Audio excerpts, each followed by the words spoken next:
ವಿದ್ಯಾರ್ಥಿ ಭವಿಷ್ಯ ನಿರ್ದೇಶನ ಅನ್ನೋದು ನಂಬಿಕೆ ಅದು ಸಾಧಿಸೋದೇ ನಮ್ಮದೇ.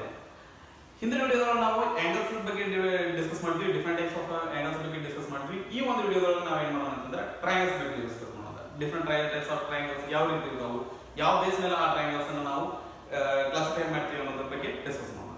Okay, so the topic is triangles. ಈ ಟ್ರಯಾಂಗಲ್ಸ್ ಅನ್ನು ನಾವು ಎರಡು ರೀತಿಯಾಗಿ ಕ್ಲಾಸಿಫೈ ಮಾಡ್ತೀವಿ. ಯಾವ ರೀತಿಯಾಗಿ ಅಂತಂದ್ರೆ, so one is based upon sides. One is based upon sides. So first ಏನು ಮಾಡೋಣ ಅಂತಂದ್ರೆ based upon sides ಬೇಡ, based upon angles. First one is based upon angles, second one is based upon sides.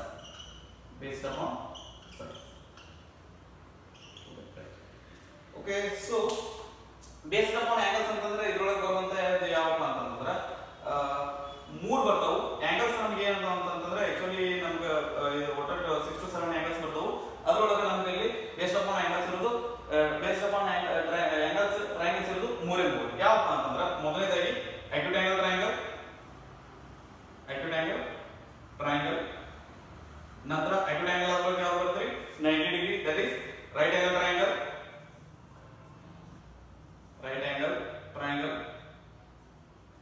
ನಂತರ ಬರೋದು right angle ಆದ ನಂತರ ಬರೋದು 190 ಡಿಗ್ರಿಗಿಂತ ಹೆಚ್ಚಿಗೆ 180 ಡಿಗ್ರಿಗಿಂತ ಕಡಿಮೆ ಅಂತಂದ್ರೆ ಬರುವಂತದ್ದು ಯಾವಪ್ಪ ಅಂತಂದ್ರೆ obtuse angle. Right. Okay, so based upon angles ನಾವು ಮೂರು ರೀತಿಯ ಟ್ರಯಾಂಗಲ್ಸ್ ಆಗಿ ಡಿವೈಡ್ ಮಾಡ್ತೀವಿ. ಆನಂತರ ಬೇಸ್ಡ್ ಅಪಾನ್ ಸೈಡ್ಸ್ ನಾವು ಏನು ಮಾಡ್ತೀವಿ ಅಂತಂದ್ರೆ ಮೂರು ರೀತಿಯಾಗಿ ಡಿವೈಡ್ ಮಾಡ್ತೀವಿ.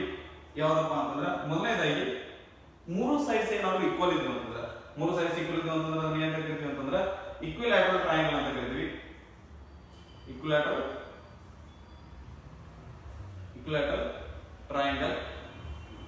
ಆನಂತರ ಒಂದ್ ವೇಳೆ ಏನಾದ್ರು ಮೂರು ಸೈಡ್ಸ್ ಬಂದು ಎರಡು ಸೈಡ್ ಏನಾದ್ರು ಸೇಮ್ ಇದ್ವು ಅಂತಂದ್ರೆ ಅದನ್ನ ಏನಂತ ಕರಿತೀವಿ ಅಂತಂದ್ರೆ ಐಸೋಸೆಲಸ್ ಟ್ರಯಾಂಗಲ್ ಅಂತ ಕರಿತೀವಿ.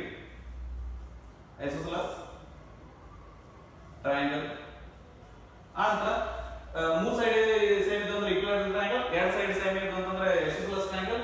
ಆನಂತರ ಮೂರು ಸೈಡ್ ಏನಾದ್ರು ಡಿಫರೆಂಟ್ ಇದ್ವು ಅಂತಂದ್ರೆ ಅದನ್ನ ಏನಂತ ಕರಿತೀವಿ ಅಂತಂದ್ರೆ ಸ್ಕೇಲನ್ ಟ್ರಯಾಂಗಲ್ ಅಂತ ಕರಿತೀವಿ. ಏನಂತ ಕರಿತೀವಿ? ಸ್ಕೇಲನ್ ಟ್ರಯಾಂಗಲ್ ಅಂತ ಕರಿತೀವಿ. ಸೊ ಈ ರೀತಿಯಾಗಿ ನಾವು angles based upon angles, based upon sides, ನಾವು ಈ ರೀತಿಯಾಗಿ ಟೋಟಲ್ ಆಗಿ 6 ಟ್ರಯಾಂಗಲ್ಸ್ ಅನ್ನು ನಾವು ಡಿವೈಡ್ ಮಾಡ್ತೀವಿ. ಟ್ರಯಾಂಗಲ್ ಕ್ಲಾಸಿಫೈ ಮಾಡಬೇಕಾದಾಗ ನಾವು ಫಸ್ಟ್ ಯಾವ್ದ್ರ ಬೇಸ್ ಮೇಲೆ ಕ್ಲಾಸಿಫೈ ಮಾಡಿದ್ರೆ ಆಂಗಲ್ ಬೇಸ್ ಮೇಲೆ ಕ್ಲಾಸಿಫೈ ಮಾಡಿದ್ವಿ. ಅದರೊಳಗೆ ಮೊದಲನೇದು ಯಾವುದು ಅಂತ ಹೇಳಿದ್ವಿ ಅಂತಂದ್ರೆ ಮೊದಲನೇದು acute angle triangle.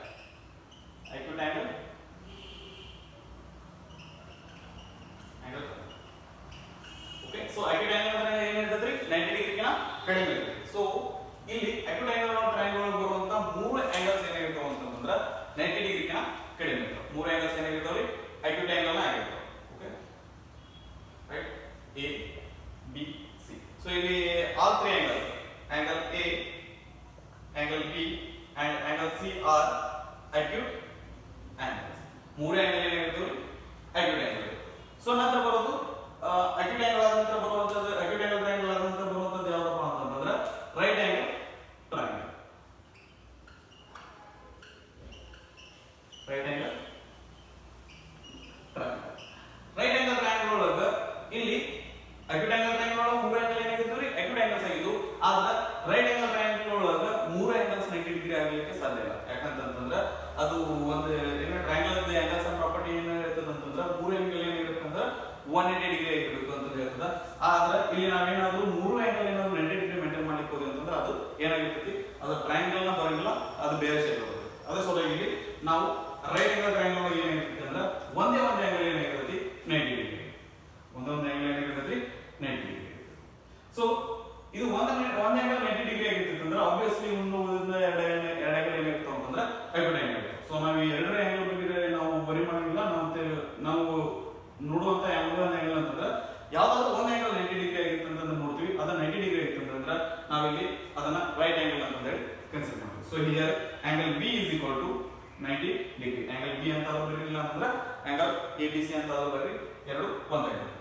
ನಂತರ ರೈಟ್ ಆಂಗಲ್ ಟ್ರಯಾಂಗಲ್ ಆಯ್ತು, ರೈಟ್ ಆಂಗಲ್ ಟ್ರಯಾಂಗಲ್ ಆಯ್ತು. ನಂತರ ಬರೋದು ಯಾವಪ್ಪ ಅಂತಂದ್ರೆ obtuse angle triangle.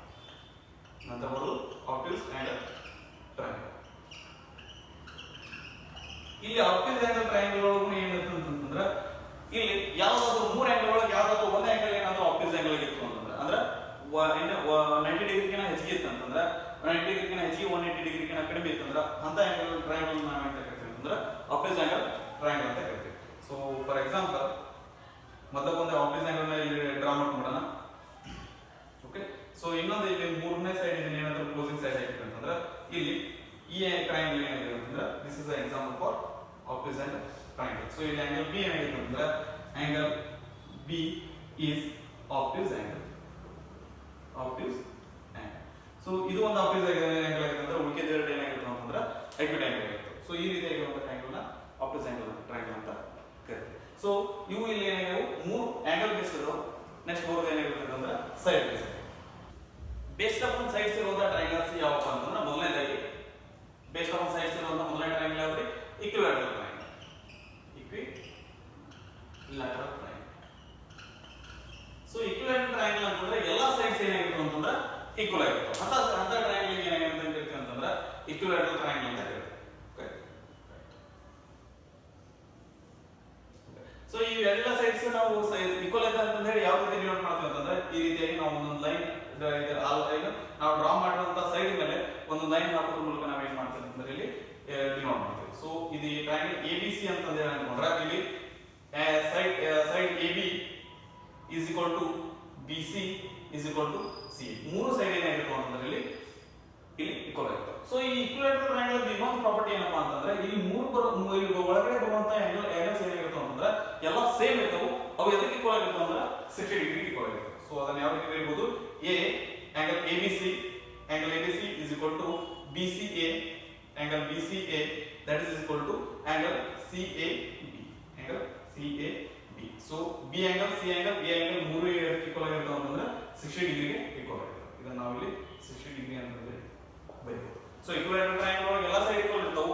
ಆ ನಂತರ ಎಲ್ಲ ಆಂಗಲ್ಸ್ ಸಹಿತ ಈಕ್ವಲ್ ಆಗಿರುತ್ತೆ. ಸೊ ನೆಕ್ಸ್ಟ್ ಬರೋದಾದ್ರೆ ಮೂರು ಸೈಡ್ ಈಕ್ವಲ್ ಆಗುವಂತ ನೆಕ್ಸ್ಟ್ ಬರುವಂತದ್ದು ಯಾವುದು?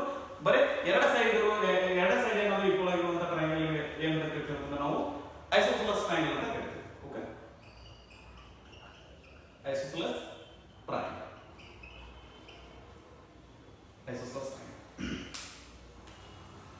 ಐಸೋಸೆಲೆಸ್ ಟ್ರಯಾಂಗಲ್ ಒಳಗೆ ಏನಿದಾವ್ರಿ? ಎರಡು ಸೈಡ್ ಈಕ್ವಲ್ ಇರ್ತಾವೆ. ಎರಡು ಸೈಡ್ ಈಕ್ವಲ್ ಇರ್ತಾವೆ. ಓಕೆ, ಸೊ ಎರಡು ಸೈಡ್ ಈಕ್ವಲ್ ಅನ್ನೋದನ್ನ ಯಾವ ರೀತಿ ಡಿವೈಡ್ ಮಾಡ್ತೀವಿ ಅಂದ್ರೆ ಈ ರೀತಿಯಾಗಿ ನಾವು ಸೈಡ್ ಮೇಲೆ ಒಂದು ಲೈನ್ ಹಾಕೋದ್ರ ಮೂಲಕ ಡಿವೈಡ್ ಮಾಡ್ತೀವಿ. So this is triangle ABC.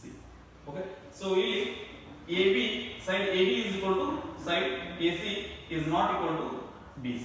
AB ಮತ್ತು AC ಸೈಡ್ ಏನಾದ್ರು ಈಕ್ವಲ್ ಅದು BC ಸೈಡ್ ಗೆ ಈಕ್ವಲ್ ಇಲ್ಲ. ಆ ನಂತರ ಇದರದೊಂದು ಪ್ರಾಪರ್ಟಿ ಏನಪ್ಪಾ ಅಂತಂದ್ರೆ ಈ ಎರಡು ಸೈಡ್ ಏನ್ ಈಕ್ವಲ್ ಇರ್ತಾವಲ್ಲ ಅವುಗಳ ಅಪೋಸಿಟ್ ಆಂಗಲ್ಸ್ ಏನಾಗಿರ್ತಾವ ಅಂತಂದ್ರೆ ಅವು ಸಹಿತ ಈಕ್ವಲ್ ಆಗಿರ್ತಾವ. ಸೊ ಇದು ಎಷ್ಟು ಇರ್ತದಲ್ಲ ಇದು ಸಹಿತ ಅಷ್ಟೇ. Okay, right. So angle ABC is equal to angle ACB. Angle ABC is equal to angle ACB ಆಗಿರುತ್ತೆ. And that is not equal to angle CAB. CAB ಗೆ ಅದು ಏನಾಗಿರೋದಿಲ್ಲ ಅಂದ್ರೆ ಈಕ್ವಲ್ ಆಗಿರೋದಿಲ್ಲ. ಇವೆರಡು ಆಂಗಲ್ ಸೇಮ್ ಇರ್ತಾವು. ಆನಂತರ ಈ ಆಂಗಲ್ ಈಗ ಏನಾಗಿರೋದಿಲ್ಲ ಈಕ್ವಲ್ ಆಗಿರೋಲ್ಲ. ಒಂದ್ ವೇಳೆ ಏನಾದರೂ ಇವು ಮೂರು ಆಂಗಲ್ ಏನಾದರೂ ಸೇಮ್ ಆಗಿದ್ವು ಅಂತಂದ್ರೆ ಅದೇನಾಗಿರುತ್ತೆ ಅಂದ್ರೆ equilateral triangle. Okay, right. So equilateral triangle ಆಯ್ತು, ಐಸೋಸೆಲೆಸ್ ಟ್ರಯಾಂಗಲ್ ಆಯ್ತು. ಮೂರನೇ ಬರೋದು ಯಾವುದು ಅಂತಂದ್ರೆ ಸ್ಕೇಲಿನ್ ಟ್ರಯಾಂಗಲ್.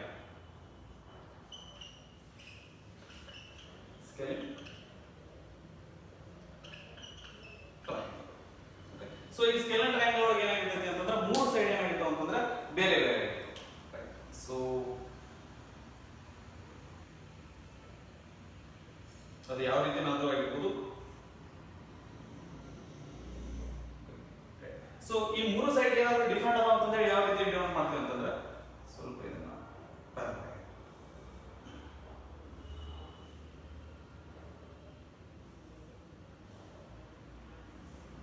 ಈ ಮೂರು ಸೈಡ್ ಡಿಫ್ರೆಂಟ್ ಆಗಿ ಅಂತಂದ್ರೆ ಯಾವ ರೀತಿ ಡಿವೈಡ್ ಮಾಡ್ತೀವಿ ಅಂತಂದ್ರೆ ಈ ರೀತಿಯಾಗಿ ಡಿವೈಡ್ ಮಾಡ್ತೀವಿ. ಸೊ ಇಲ್ಲಿ ಏನಾಗಿದೆ ಅಂತಂದ್ರೆ ಇಲ್ಲಿ ABC. ಸೊ AB ಸೈಡ್ ಏನಂತಂದ್ರೆ B ಗೆ ಈಕ್ವಲ್ ಆಗಿಲ್ಲ, AB ಸೈಡ್ BC ಗೆ ಈಕ್ವಲ್ ಆಗಿಲ್ಲ. ಆನಂತರ BC AC ಇವು ಮೂರು ಏನದ ಅಂತಂದ್ರೆ ಡಿಫ್ರೆಂಟ್ ಆಗಿರ್ತಾವೆ. ಇಂಥ ಟ್ರಯಾಂಗಲ್ ನಾವು ಏನು ಕರಿತೀವಿ ಅಂತಂದ್ರೆ ಸ್ಕೇಲಿನ್ ಟ್ರಯಾಂಗಲ್ ಅಂತ ಕರಿತೀವಿ. ಸೊ ಇಲ್ಲಿ AB is not equal to BC and AB is not equal to AC. AB BC ಗೂ ಈಕ್ವಲ್ ಆಗಿಲ್ಲ, AC ಗೂ ಈಕ್ವಲ್ ಆಗಿಲ್ಲ. ಅದೇ ರೀತಿ BC ಏನಾಗಿದೆ ಅಂತಂದ್ರೆ BC ಎಸಿಗೆ ಈಕ್ವಲ್ ಆಗಿರುತ್ತೆ. ಇಲ್ಲಿ ಎಲ್ಲ ಸೈಡ್ಸ್ ಡಿಫರೆಂಟ್ ಇರ್ತಾವು. ಆನಂತರ ಇಲ್ಲಿ ಆಂಗಲ್ಸ್ ನೋಡಿದ್ರೆ ಅಂತಂದ್ರೆ ಇಲ್ಲಿ ಎಲ್ಲ ಆಂಗಲ್ಸ್ ಏನಾಗಿರ್ತಾವ ಅಂತಂದ್ರೆ ಮೂರು ಆಂಗಲ್ಸ್ ಡಿಫರೆಂಟ್ ಆಗಿರ್ತಾವೆ. So angle A is not equal to angle B and angle A is not equal to angle C. ಆನಂತರ angle B ಮತ್ತು angle C ಏನಾಗಿಲ್ಲ ಅಂತಂದ್ರೆ ಈಕ್ವಲ್ ಆಗಿರುತ್ತೆ. ಅಂದ್ರೆ ಇಲ್ಲಿ ಏನಾಗಿರುತ್ತೆ ಅಂದ್ರೆ ಮೂರು ಆಂಗಲ್ ಡಿಫರೆಂಟ್ ಆಗಿರುತ್ತೆ. ಸೊ ಒಂದ್ಸರಿ ಇವನ್ನೆಲ್ಲ ನೋಡಿದ್ವಿ ಅಂತಂದ್ರೆ ಈಕ್ವಲೇಟರಲ್ ಟ್ರಯಾಂಗಲ್ ಒಳಗ ಎಲ್ಲ ಆಂಗಲ್ಸ್ ಸೈಡ್ ಇರ್ತಾವು. ಆನಂತರ ಎಲ್ಲ ಸೈಡ್ಸ್ ಸೇಮ್ ಇರ್ತಾವೆ. ಒಂದ್ ವೇಳೆ ಇಲ್ಲಿ ಸೈಡ್ಸ್ ಸೇಮ್ ಇರ್ತಾವ ಅಂತಂದ್ರೆ ಯಾವ ರೀತಿ ಅಂದ್ರೆ 3 ಸೆಂಟಿಮೀಟರ್ ಆಗಿತ್ತಂದ್ರೆ ಇದು 3 ಸೆಂಟಿಮೀಟರ್ ಇರ್ತದೆ, ಇದು 3 ಸೆಂಟಿಮೀಟರ್ ಇರ್ತದೆ, ಇದು 6 ಸೆಂಟಿಮೀಟರ್, ಇದು 6 ಸೆಂಟಿಮೀಟರ್, ಇದು 6 ಸೆಂಟಿಮೀಟರ್ ಇರ್ತದೆ. ಮೂರು ಸೈಡ್ ಈಕ್ವಲ್ ಆಗಿರ್ತಾವ. ಅವು ಈಕ್ವಲೇಟರಲ್ ಟ್ರಯಾಂಗಲ್ ಅಂತೀವಿ. ಐಸೋಸೆಲೆಸ್ ಟ್ರಯಾಂಗಲ್ ಒಳಗೆ ಇದು ಎಷ್ಟು ಸೆಂಟಿಮೀಟರ್ ಇರ್ತಲ್ಲ, ಇದು ಸಹಿತ ಅಷ್ಟು ಸೆಂಟಿಮೀಟರ್ ಇರ್ತದೆ. ಇದು 5 ಸೆಂಟಿಮೀಟರ್ ಇರ್ತದೆ, ಇದು ಸಹಿತ 5 ಸೆಂಟಿಮೀಟರ್ ಇರ್ತದೆ. ಇವೆ ಎರಡು ಸೈಡ್ ಎಷ್ಟು ಇರ್ತಾವು ಅದನ್ನ ಬಿಟ್ಟು ಇದು ಸೈಡ್ ಇರ್ತದೆ. ಒಂದ್ ವೇಳೆ ಇದೇನಾದ್ರೂ ಮೂರು ಸೈಡ್ ಈಕ್ವಲ್, ಇದು ಒಂದ್ ವೇಳೆ ಏನಾದ್ರೂ ಇವೆರಡು ಸೈಡ್ ಈಕ್ವಲ್ ಆಗ್ತಂದ್ರೆ ಏನಾಗ್ತಂದ್ರೆ ಅದು ಈಕ್ವಲೇಟರಲ್ ಟ್ರಯಾಂಗಲ್. ಸೊ ಇದು 5 ಸೆಂಟಿಮೀಟರ್ ಅಂದ್ರೆ ಇದು 5 ಸೆಂಟಿಮೀಟರ್ ಇರ್ತದೆ, ಇದು ಬೇರೆ ಆಗಿರುತ್ತೆ. ಅದಾದ ನಂತರ ಇವೆರಡು ಆಂಗಲ್ ಏನಾಗಿರ್ತವೆ ಸೇಮ್ ಆಗಿರ್ತವೆ, ಈ ಆಂಗಲ್ ಏನಾಗಿರ್ತದೆ ಅಂತಂದ್ರೆ ಡಿಫರೆಂಟ್ ಆಗಿರುತ್ತೆ. ಓಕೆ, ಸೊ ಸ್ಕೇಲರ್ ಟ್ರಯಾಂಗಲ್ ಒಳಗೆ ಮೂರು ಆಂಗಲ್ಸ್ ಡಿಫರೆಂಟ್ ಇರ್ತಾವೆ, ನಂತರ ಮೂರು ಸೈಡ್ಸ್ ಡಿಫರೆಂಟ್ ಇರ್ತಾವೆ. ಈ ರೀತಿಯಾಗಿ ನಾವು ಏನ್ ಮಾಡ್ತೀವಿ ಅಂತಂದ್ರೆ ಟ್ರಯಾಂಗಲ್ಸ್ ನ based upon sides based upon angles ನಂತರ ಬೇಸ್ಡ್ ಅಪಾನ್ ಸೈಡ್ಸ್ ಈ ರೀತಿಯಾಗಿ ನಾವು ಟೋಟಲ್ 6 ಟ್ರಯಾಂಗಲ್ಸ್ ಆಗಿ ನಾವು ಇದನ್ನ ಕ್ಲಾಸಿಫಿಕೇಶನ್ ಮಾಡ್ತೀವಿ. ಈ ಒಂದು ವಿಡಿಯೋ ಒಳಗೆ triangles different type of triangles based upon sides ಮತ್ತು ಆಂಗಲ್ಸ್ ಯಾವ ರೀತಿಯಾಗಿ ನಾವು ಕ್ಲಾಸಿಫಿಕೇಶನ್ ಮಾಡಿದ್ವಿ ಅಂತ ನೋಡಿದ್ವಿ. ನೆಕ್ಸ್ಟ್ ವಿಡಿಯೋದೊಳಗೆ ಕ್ವಾಡ್ರಿಲೇಟರ್ ಬಗ್ಗೆ ನೋಡೋಣ. ಸೊ ಕ್ವಾಡ್ರಿಲೇಟರ್ ಡಿಫರೆಂಟ್ ಟೈಪ್ಸ್ ಆಫ್ ಕ್ವಾಡ್ರಿಲೇಟರ್ ಯಾವ ರೀತಿ ಬರ್ತಾವು, ಆನಂತರ ಆ ಕ್ವಾಡ್ರಿಲೇಟರ್ ಟೈಪ್ಸ್ ಯಾವ ರೀತಿ ಇರ್ತಾವು, ಅದರ ಪ್ರಾಪರ್ಟೀಸ್ ಏನಿರ್ತಾವ ಅಂತ ಹೇಳಿ ಡಿಸ್ಕಸ್ ಮಾಡೋಣ.